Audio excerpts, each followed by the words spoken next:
नमस्ते शारदे देवी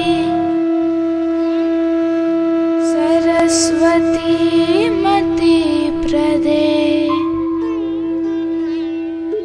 वसत्वं मम जीवाग्रे सर्वविद्या प्रदा भव।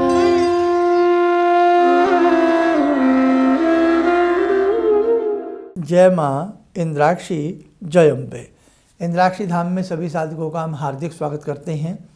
आज श्री बसंत पंचमी है। श्री बसंत पंचमी की समस्त देशवासियों को बहुत बहुत शुभकामनाएं। ज्ञान की देवी का आज विराट दिन है, ये विराट तिथि है और वास्तव में संसार में बिन ज्ञान के कुछ नहीं है। हम कितने भी धनवान हों लेकिन ज्ञान की कमी हो तो हम धनवान नहीं कहलाएंगे, हम मूर्ख कहलाते हैं कि भाई किस मूर्ख व्यक्ति से हम बात कर रहे हैं। इसलिए ज्ञान अर्जन अति आवश्यक है। हालांकि सारी बातें हमने बसंत पंचमी विशेषांक में बताई हैं, लेकिन चलिएगा आज के इस अंक में भी हम भगवती शारदा से संबंधित कुछ विशेष मंत्र आपको देने वाले हैं। जिन्होंने हमारा कार्यक्रम ना देखा हो पहले वाला, तो आज का भी आप लोग ध्यान से सुनिएगा। आइए पहले आज का हम पंचांग बतावें, फिर आगे की चर्चा करते हैं। 23 जनवरी सन 2026 दिन शुक्रवार, संवत 2082, माघ मास शुक्ल पक्ष, तिथि बसंत पंचमी, नक्षत्र पूर्वा भाद्रपद, राहु काल 10:30 से 12, दिशा शूल पश्चिम दिशा। भगवती शारदा जब वर देती हैं तो अज्ञानी को ज्ञानी बना देती हैं और मूर्ख को विद्वान बना देती हैं। जब जब इनके मंत्र साधक अपनी जिह्वा के ऊपर उनका घर्षण आकर्षण करता है, जिह्वा से उन मंत्रों को मथता है, तो वास्तव में उस साधक की जिह्वा के ऊपर और उस कंठ में भगवती शारदा का निवास हमेशा हमेशा के लिए स्थिर हो जाता है। इसलिए ज्ञान बहुत आवश्यक है। हम कैसे भी व्यक्ति हों, कितना भी हमारे पास धन हो, लेकिन एक ज्ञान की परिभाषा अलग होती है। ज्ञानवान व्यक्ति अलग नज़र आता है। तो इसलिए ध्यान रखना, जैसे आपके बच्चे हैं, उनको कोई सब्जेक्ट डिफ़िकल्ट लगता हो, पढ़ाई ना पढ़ पाते हों, अच्छे से ध्यान ना दे पाते हों, आप लंबे समय से किसी कंपटीशन की तैयारी कर रहे हों, उसको ना निकाल पा रहे हों, या आप किसी वजह से प्रमोशन ना आपको हासिल हो पा रहा हो, या आपकी बातों का असर किसी के ऊपर ना आता हो, आपकी बातें बेअसर रहती हों, और बहुत सारी बातें हैं, यश, प्रसिद्धि, कामना, भगवती की साधना से समस्त कामनाएं पूर्ण हो जाती हैं। तो आप पहले तो वो मंत्र नोट कर लें जो हमने उस दिन भी आपको 2-3 मंत्र बताए हैं। वो मंत्र आपके बहुत काम आएंगे। आप मंत्र नोट करें। श्रीम ह्रीं सरस्वत्यै स्वाहा, श्रीम ह्रीं सरस्वत्यै स्वाहा। दूसरा मंत्र ऐं वाग्वादिनी वद वद स्वाहा, ऐं वाग्वादिनी वद वद स्वाहा। और इसी के साथ साथ विश्व विजय कवच, ये सरस्वती का है। और सरस्वती के अनेकों कवच हैं, जिसमें कि भगवती सरस्वती की 12 नामावली बहु प्रचलित है। 12 नामावली, भगवती सरस्वती के 12 नाम, जो साधक बसंत पंचमी से प्रारंभ करके 6 मास पर्यंत पढ़ता है, तीनों संध्याओं में, सुबह दोपहर शाम, तीनों संध्याओं में भगवती सरस्वती उसकी जिह्वा के ऊपर स्थिर वास करती हैं। कहने का भाव, संत वाणी, निर्मल वाणी, मीठी वाणी और सत्य वाणी उस साधक को प्राप्त होती है। तो ये जो आपको 2 मंत्र दिए गए हैं, आज बसंत पंचमी के पर्व पर आप भगवती शारदा का ध्यान करें। ध्यान करने के उपरांत भगवती शारदा को धूप दीप फल फूल आदि चढ़ावें, पीले रंग का भोग लगावें, पीले रंग के वस्त्र धारण करें। नहीं हो सके तो कम से कम पीला पड़ना, दुपट्टा आदि कुछ ना कुछ लेवें। बच्चों को पीले रंग का हल्दी केसर का तिलक लगाया जाए और इन दोनों मंत्रों को भगवती सरस्वती का पंचोपचार, षोडशोपचार या फल फूल आदि चढ़ा करके कम से कम 3-3 माला नहीं आती, छोटे बच्चे माला नहीं कर पाते हैं, तो कम से कम उन्हें कहो कि बेटा हमारे साथ साथ पढ़ो। 1-2 बार वो पढ़ेंगे या कॉपी पे लिख दो, उसको देख देख करके श्रीम ह्रीं सरस्वत्यै स्वाहा, इतना तो बच्चे कर सकते हैं। ये देख लेना, आपके बच्चे के ऊपर दैवीय प्रभाव आएगा, आपके ऊपर दैवीय प्रभाव आएगा। तो आज से ही इन मंत्रों में से किसी भी एक मंत्र की साधना 6-7 महीने आप करिएगा। 3 माला कर सकते हैं, स्फटिक की माला से कर सकते हैं, रुद्राक्ष की माला से कर सकते हैं, तुलसी की माला से कर सकते हैं, और सरस्वती का कवच आदि आपके पास कहीं से आपको नेट से कहीं से मिल जाए, शुद्ध होना चाहिए। नहीं तो आप केवल इन मंत्रों को ही पढ़ लें, आसान मंत्र हैं, कोई भी इनको पढ़ सकता है। आज के दिन पीले चावल बांटना, आज के दिन पक्षियों को पीला मीठा चावल देना, गौ माता को पीला भोग या रोटी में थोड़ा सा पीला प्रसाद या पीला भोग रख करके गौ माता को खिलाना या गुड़ खिलाना, और आज के दिन यत्र तत्र कहीं भी फल फ्रूट बांटना और पीला, खास तौर से पीला प्रसाद बांटना बहुत अच्छा रहता। आज के दिन केसरिया रंग का तिलक लगाना, पीला तिलक लगाना शुभ माना जाता है। और उसी के साथ साथ बच्चों के खास तौर से ध्यान रखें, और जो पुस्तक या जो सब्जेक्ट बच्चों को या किसी को हार्ड लगता हो तो वो अपनी पुस्तक के ऊपर एम बीज जरूर लिखे।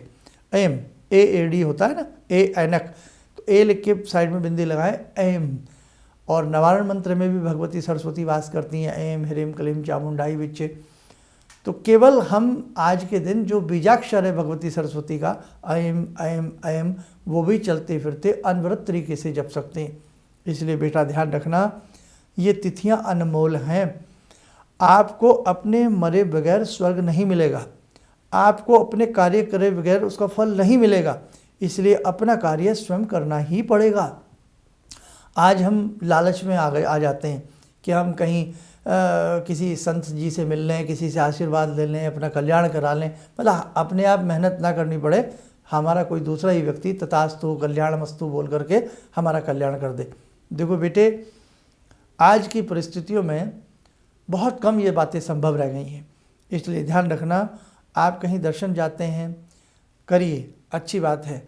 आप संसार में सबका सम्मान करिए, बहुत अच्छी बात है। संतों से आशीर्वाद लीजिए, बहुत अच्छी बात है। लेकिन बेटा, अपना कर्म बहुत संतोष के साथ करिएगा। आपकी ये जो विशेष तिथियां हमें साल में प्रदत्त होती हैं, उन विशेष तिथियों में आप अपनी साधना को प्रगाढ़ बनाइए।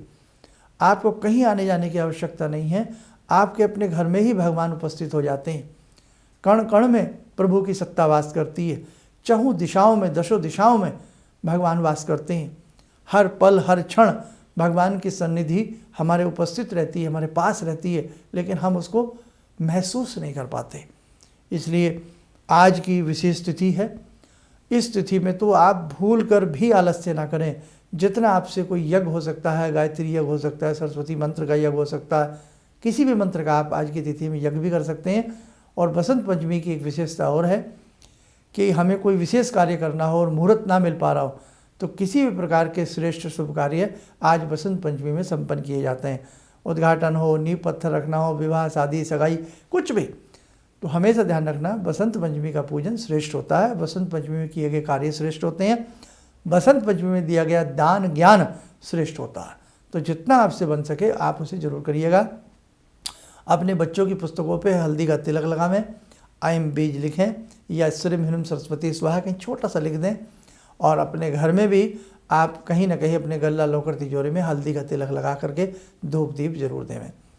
पहले बातें बहुत अच्छी अच्छी होती थी, लोग छतों पे पतंगे चढ़ाते थे, पतंगे उड़ाते थे, सब हिल मिल करके रहते थे, प्रसन्न रहते थे। आज सबका एकाकी जीवन है, आज तो यही नहीं पता ऊपर कौन रहता है, नीचे कौन रहता है, पड़ोस में कौन रहता है। अब तो बहुत सारी चीज़ें चली गई, लेकिन भगवान वही है, भगवान की सत्ता वही है, पर्व वही हैं, तीज वही हैं, रंग वही हैं, फूल वही हैं, चाँद वही हैं, सितारे वही हैं, हम जरूर बदल गए हैं। इसलिए ध्यान रखना, अपना कल्याण हम स्वयं कर सकते हैं। अपने लिए जितना प्रैक्टिकली हो करके आप अपने घर में आनंदित हो करके अपने बाल बच्चों के संग बैठ करके आप ऐसी तिथियों को बिल्कुल भी नकारें ना, ऐसी तिथियों का इंतज़ार करें, ऐसी तिथियों में अपने घर में स्वत्व की स्थापना करें और मिलजुल करके भगवती का श्रेष्ठ से श्रेष्ठतम पूजन करने का आप लोग प्रयास करें। आप कभी ये ना सोचा करें हमसे तो हवन नहीं आता, हमसे तो बड़ी बड़ी पूजाएं करनी नहीं आती। कोई बात नहीं, भगवान भाव पढ़ते हैं, भगवान भाव देखते हैं। आपकी किसी चीज़ से भगवान को मतलब नहीं है, मतलब है सिर्फ आपके भाव से। इसलिए अपनी भक्ति को भाव में होकर के अपने छोटे छोटे मंत्रों को पढ़िए, छोटे छोटे स्तोत्रों को पढ़िए, अपनी भाव से आरती करिए, भाव से घंटी बजाइए, भाव से शंख बजाइए, भाव से धूप बत्ती जलाइए, भाव से भगवान को प्रसाद लगाइए।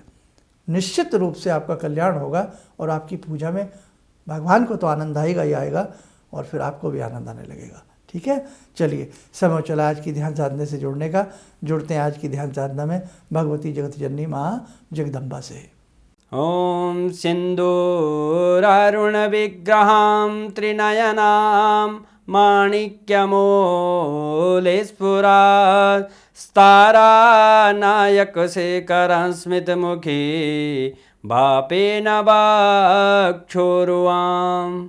पाणिभ्यामलपूर्णरत्नचषकां रत्नोत्परां बिभ्रति सौम्यां रत्नघटस्थरक्तचरणां ध्यायेत्परामम्बिकां खड्गं चक्रगदेषु चापपरिगान् शूलम्बुशुण्डिं शिरा शङ्खं संदधतीं करे स्त्रीनयनां सर्वाङ्गभूषावृतां नीलासमद्युतिमास्य पाददशकां सेवे महाकालिकां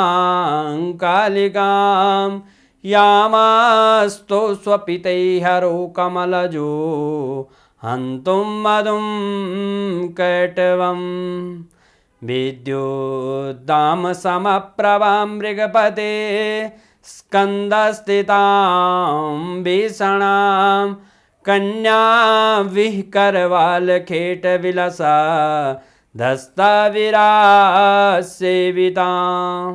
हस्तेश्चक्रगदाशिखेटविशिखां चापं गुणं तर्जनीं विप्राणामलिलात्मिकां शशिधरां दुर्गां त्रिनेत्रां भजे।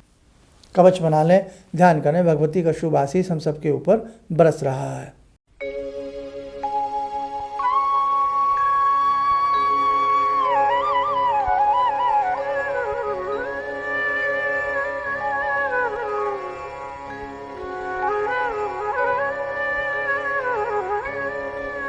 ओम बोलते हुए नेत्र खोलें, सामान्य हो जाएं।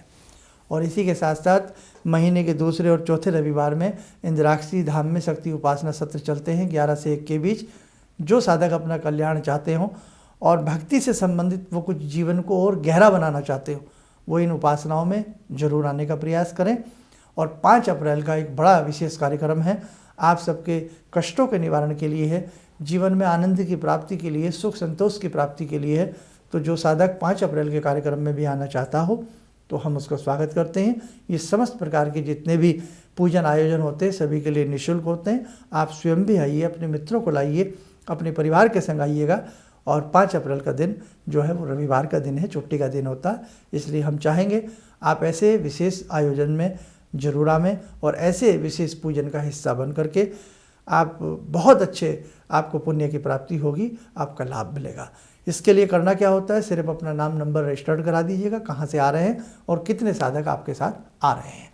चलिएगा, बसंत पंचमी की पुनः आप सभी को बहुत बहुत शुभकामनाएं। आप स्वस्थ रहें, सुखी रहें। इन्हीं शुभकामनाओं के साथ हम अपनी वाणी को विराम देते हैं। जय जय अम्बे। किसी भी समस्या के समाधान के लिए मिले प्रसिद्ध हस्तरेखा एवं वास्तु विशेषज्ञ प्रोफेसर धर्मेंद्र शर्मा जी से। नोट: शिविर में भाग लेने हेतु एवं व्यक्तिगत रूप से मिलने के लिए कॉल करने का समय सुबह 10 बजे से शाम 6 बजे तक। हमारे विभिन्न ज्ञानवर्धक कार्यक्रम देखने के लिए आप हमें अभी सब्सक्राइब करें, बेल आइकन को प्रेस करें ताकि आप देख सकें हमारा कार्यक्रम सबसे पहले। और अधिक जानकारी के लिए फेसबुक पेज को लाइक करना न भूलें।